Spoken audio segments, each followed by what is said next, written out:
at Ave Maria School.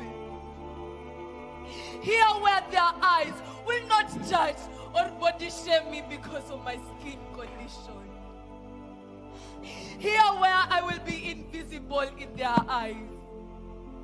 As I wait for my time to die. Nuru, this condition is not life-threatening. It's not. It's an autoimmune disease and skin condition that develops when the body loses melanocytes, simply known as vitiligo. It's not contagious. What?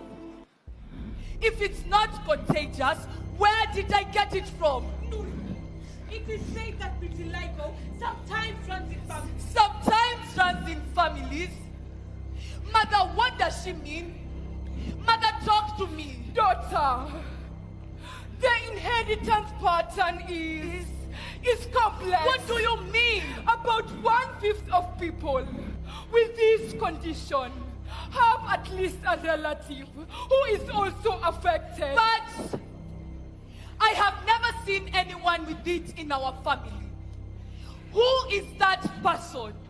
I would love to hate him or her in the same measure I am hated. Daughter, hate is too much a burden to bear. Mother, how do I shelter love in this condition? Mother, tell me who that is. Tell me. Dr. Adeline, talk to her. My tongue is tied. Dr. Adeline. Mother, talk to me. Mother. Dr. Adeline.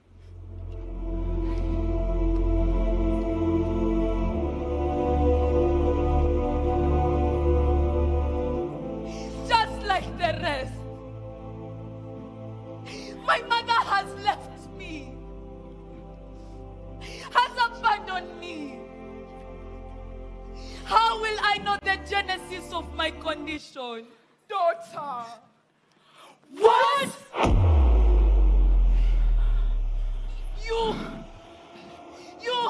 You are not my mother. Nuru. My mother is flawless, spotless. Dr. Adeline, you also have vitiligo. Yes.